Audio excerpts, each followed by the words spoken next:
Shalom Bapak Ibu Saudara yang dikasihi Tuhan, dimanapun Bapak Ibu Saudara berada.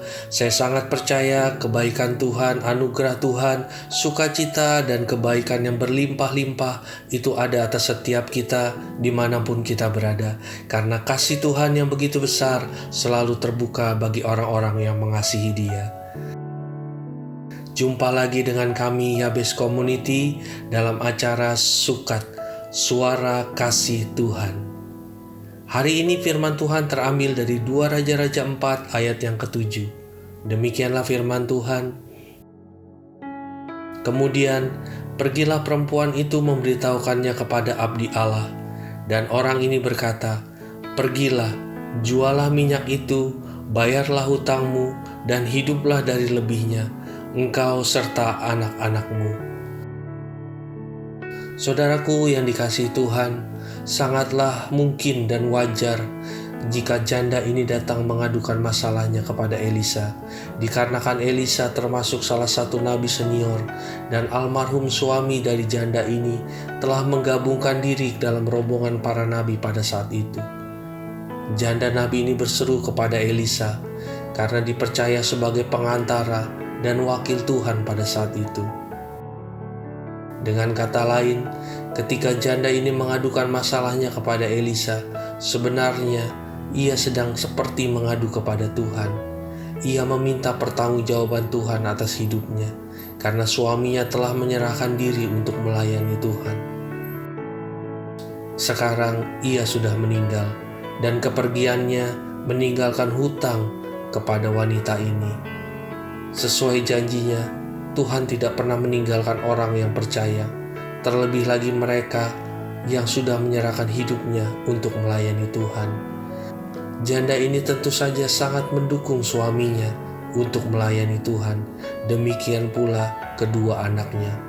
Sekalipun miskin, namun mereka termasuk salah satu keluarga yang terus memelihara kesetiaan, memelihara iman mereka kepada Tuhan di tengah kebobrokan umat Israel yang menyembah Baal pada saat itu.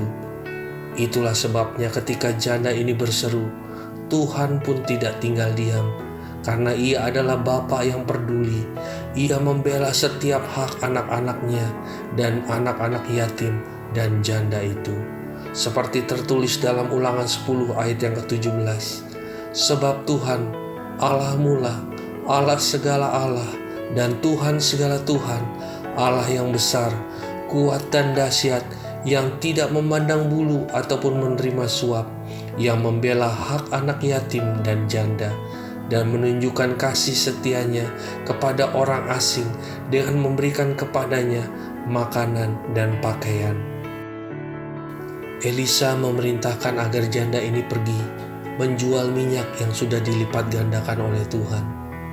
Menarik sekali bahwa pemberian Tuhan tidak hanya cukup untuk melunasi setiap hutang-hutang sang janda, namun masih ada sisa yang dapat dipakai oleh janda dan kedua anaknya untuk membiayai hidup mereka di hari-hari ke depan. Saudara-saudaraku yang dikasihi Tuhan, penyediaan Tuhan sungguh nyata bagi mereka yang mengasihi dan mengandalkan Dia. Dia adalah Jehovah Jireh, Allah yang menyediakan. Dengan cara yang ajaib, Dia menyediakan makanan bagi umatnya di padang gurun. Ia mengutus burung gagak untuk memberi makan hambanya Elia. Ia memelihara hidup janda di Sarfat. Dan masih banyak lagi contoh yang lain yang tertulis di dalam Alkitab tentang penyediaan, pemeliharaan Tuhan bagi para hamba-hambanya dan anak-anaknya. Mungkin sebagian kita hari-hari ini hidup seperti janda ini, sendirian, tanpa ada seorang pun yang bisa menolong, dan seorang pun yang bisa peduli akan kehidupan kita. Namun saudaraku yang dikasihi Tuhan, Pencipta kita, Dialah yang menebus kita. Dia yang akan memelihara, mengasihi, menghibur, dan menyediakan semua yang kita perlukan. Sikap dan respon Elia terhadap janda nabi ini menggambarkan sikap Tuhan kepada kita saat hari ini dengan sebuah pertanyaan, apakah yang dapat kuperbuat bagimu? Demikianlah saat hari ini Tuhan sedang mengulurkan tangannya kepada kita dan Dia mengajukan pertanyaan yang sama buat setiap kita hari ini. Apakah yang dapat Tuhan perbuat di dalam kehidupanmu saat hari ini? Saudaraku yang dikasihi Tuhan, jangan berfokus pada besarnya kebutuhanmu, tetapi berfokuslah pada kuasa dan pemeliharaan Tuhan di dalam setiap kehidupan kita, karena Dia adalah Bapa yang kekal di setiap kehidupan kita. Kiranya renungan ini bisa memberkati Bapak Ibu Saudara dimanapun Bapak Ibu Saudara berada. Shalom.